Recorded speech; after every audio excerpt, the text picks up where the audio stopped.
Happy Global Running Day. Yep. Yay. Wednesday, June 7th, 2017. Yes. Global Running Day.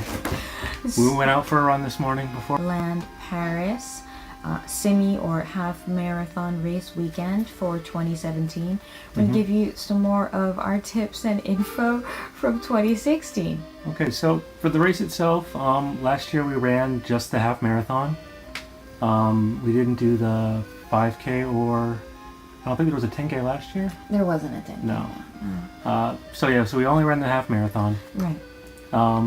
It was really good. It was great. It was amazing. Had a really good course. Lots of time in the parks. Yeah.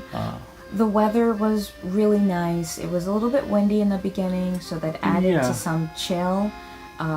First thing in the morning or early morning. Do bear in mind when we say early morning, the race started at 7 a.m. So it's not as bad as some of the other runDisney races. A lot nicer time than most of the races, which are 5:30 or 6 usually. This is true. So I think that was much appreciated by all. Yeah. And it wasn't too humid, it wasn't too dry, it wasn't too hot or cold. It was just really nice weather, other than just being a bit windy. Yeah, that's true. On the Sunday morning of the half marathon, we stayed on site. Yes, at the Sequoia Lodge. Yeah, the Sequoia. So it was a very quick walk, maybe 10 minutes at most. Maybe a little less than that. It was pretty nice. And then they have the security check. Yes. Which is, if you've been to the parks in the States, it's pretty much the same, except they have the metal detector, or they have the metal detector and they have the bag scanner. Yes. Kind of like at the airport. Yes, it's more similar, I would say, to an airport. So they actually, but since this is a part of the regular process, they move through it very quickly. There was no backup of really lines, and you had to go through it twice technically. So the second time there wasn't. We'll get to that later. Issue. One thing to note though is the fact that this race weekend is not run 100% entirely by runDisney. So some of the rules and things that you may be used to are slightly different, as it's put on by another organization with assistance by runDisney. One thing that came up that was different that we weren't aware of is at the time, camelbacks or water packs, the backpack variety, were not allowed initially in the race.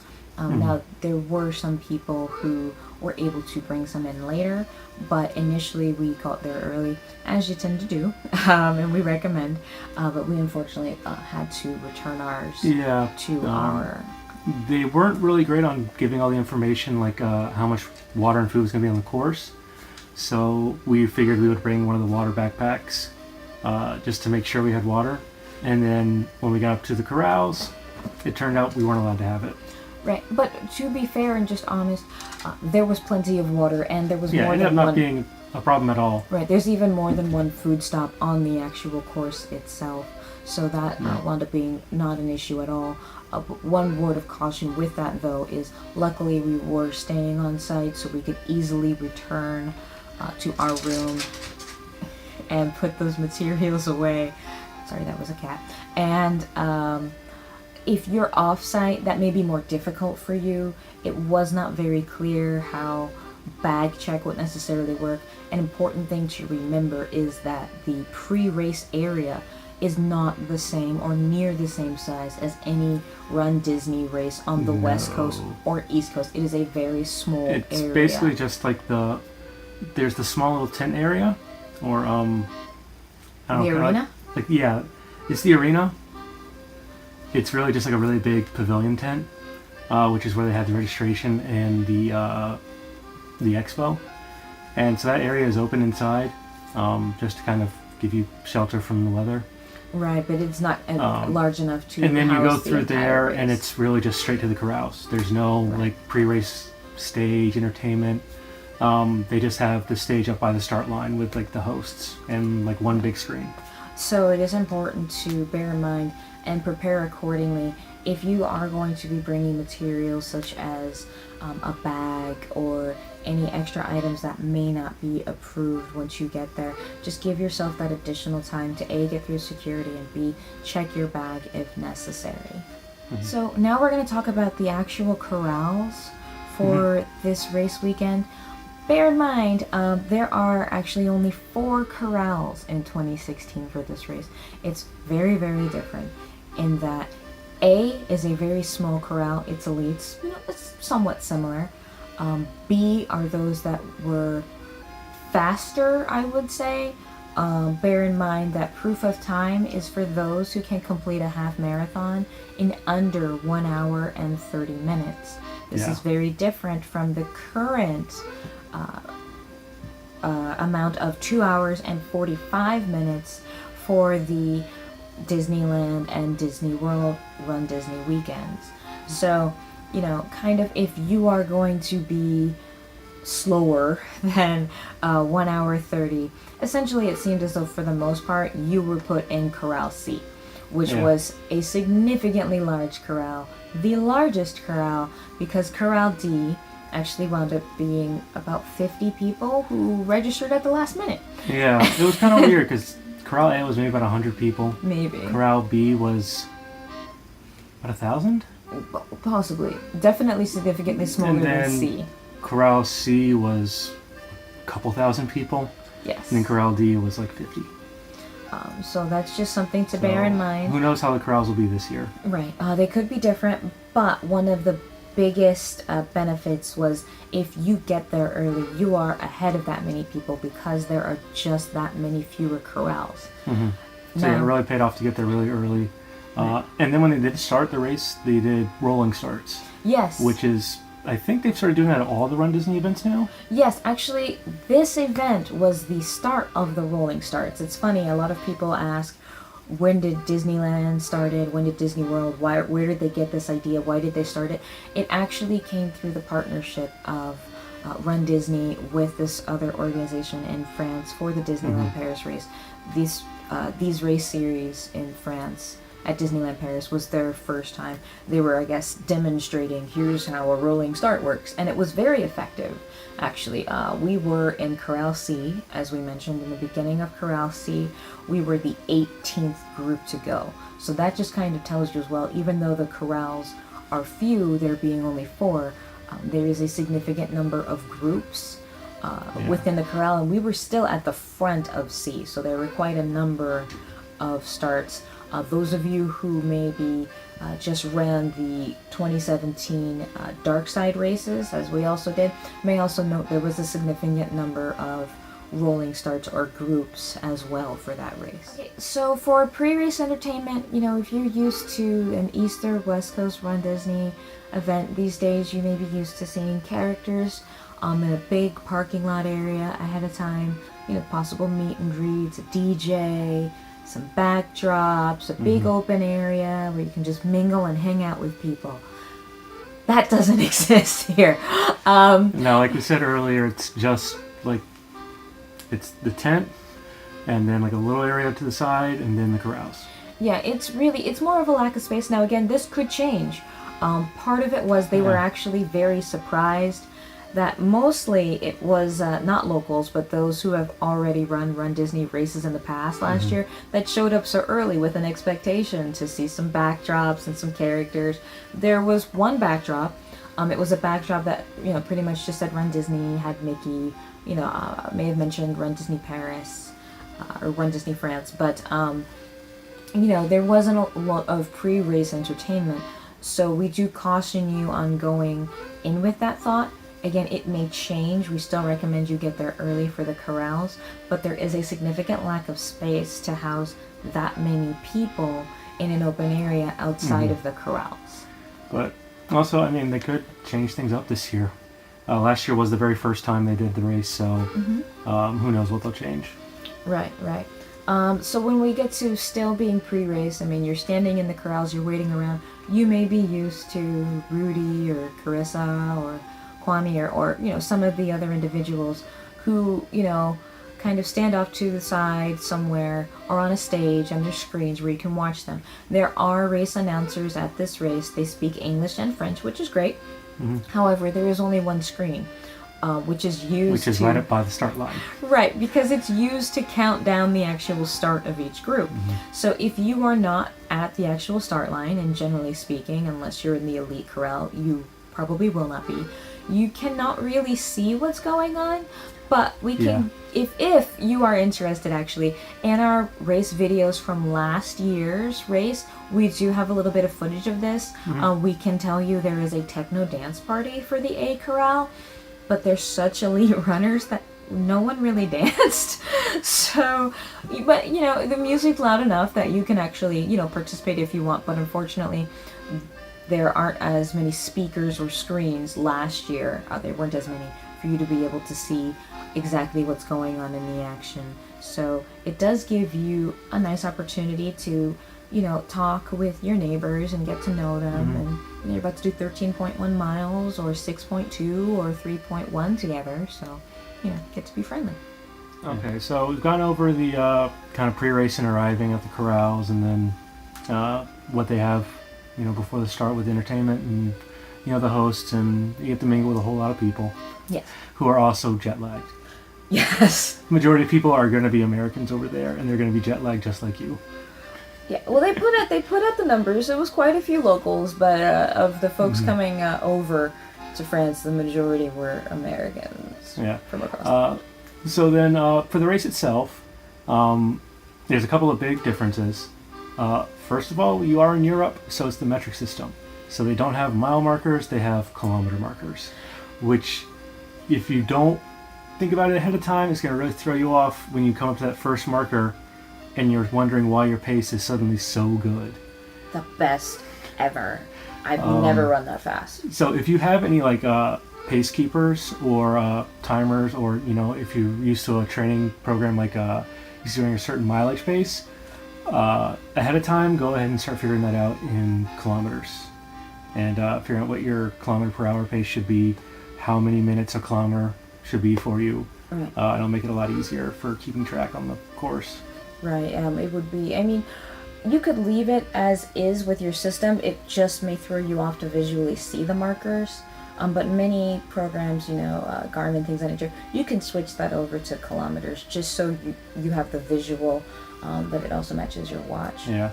And then also it gets a little psychological, because when you start seeing, you know, the 11, 12, 13, and normally you're thinking, 13 marker, I'm almost done, you're not even halfway done. 17, 18, 19. Now this is if you're running the half. If you're running, you know, a 10K, then, you know, you obviously only have to do a 10, 5K with 5. So. Anyways, so the great thing about the race is that you start it right in there, right off to the side of the parks, and you go through the back lots a little bit, and then right into the parks, and you are in like every square inch of the parks. They did a great job of giving you as much time in the 2 parks at Disney Paris. You zigzag in between like every walkway, around every ride. Significantly so. And they have all the cast members are out there. There had to have been more cast members than I've seen at any other Disney race.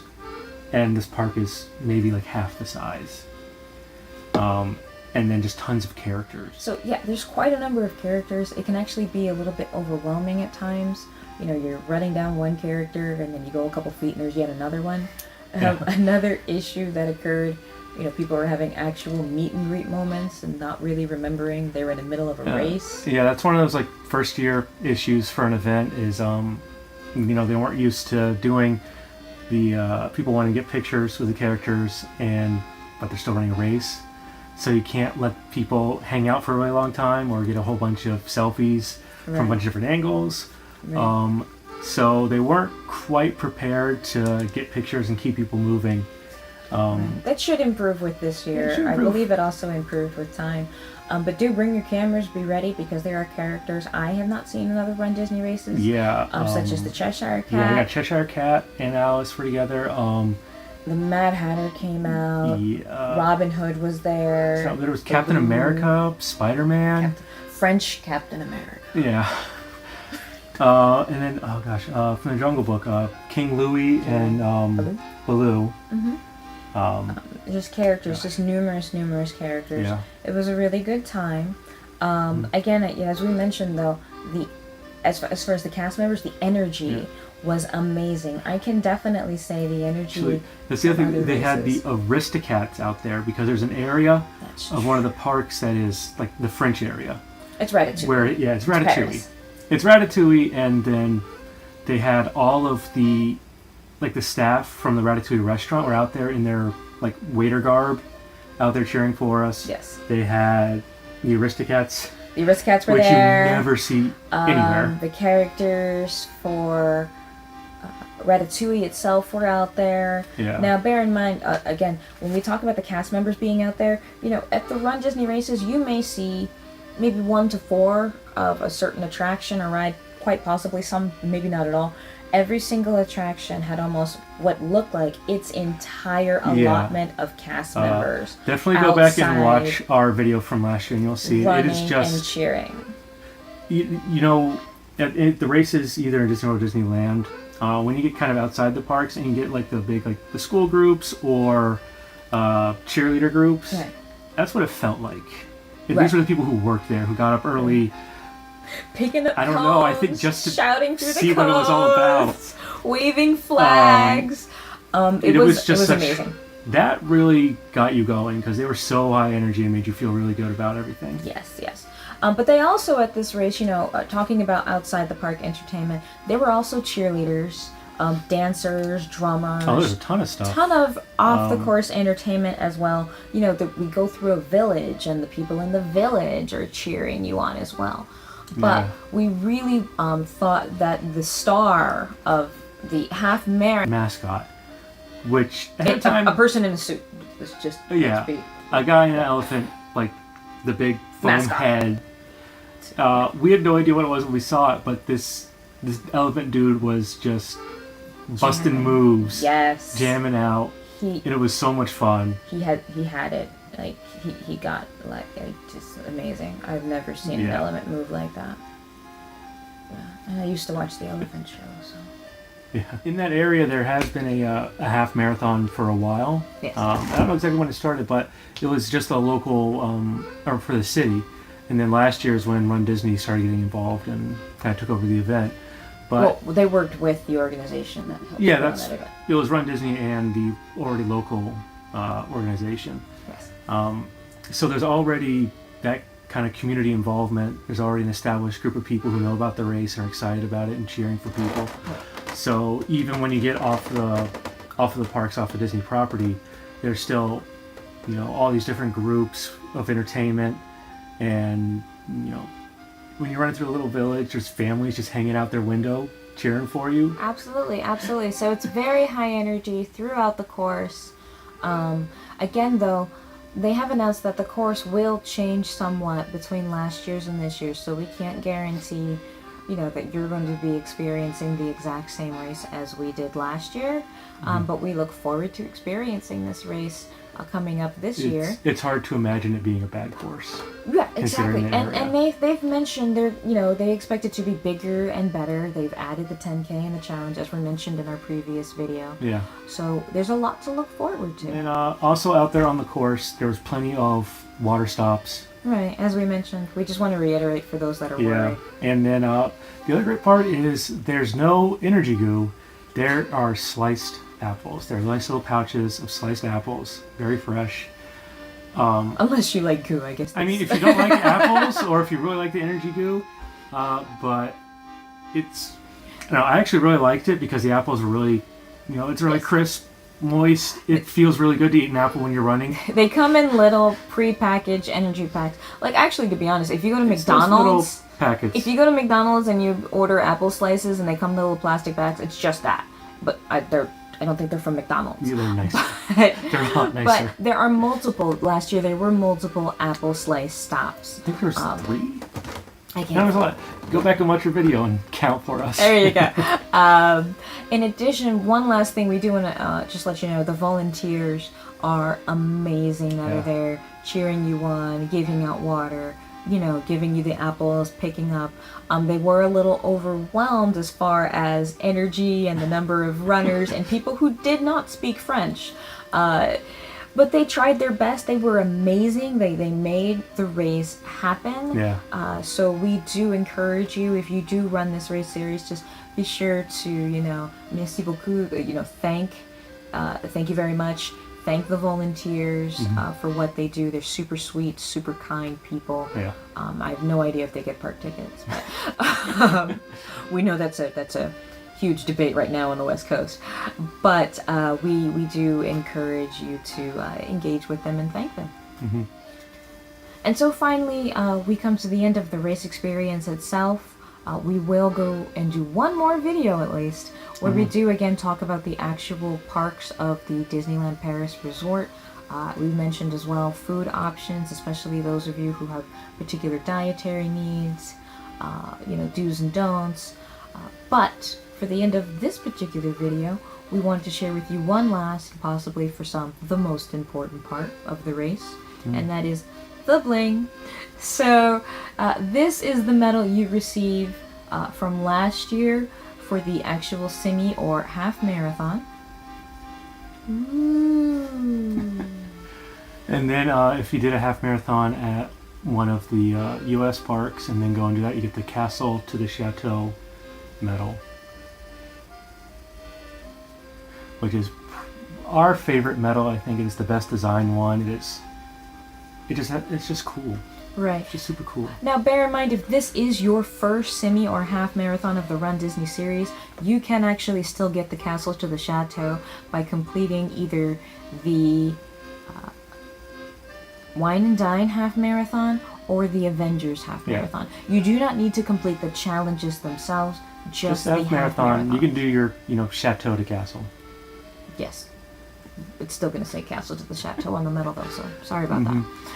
Right. Anyways, we'll see you in our next video. One really interesting thing about McDonald's that we'll talk about there. This is very true. Yeah. Yeah. So stay tuned. One final note for those of you who may not know, race bib registration or bib only registration for this weekend will begin next week. Whether that is next week Sunday or Monday following today, June 7th, is unknown. But if you were waiting for that information, there you have it. Yep.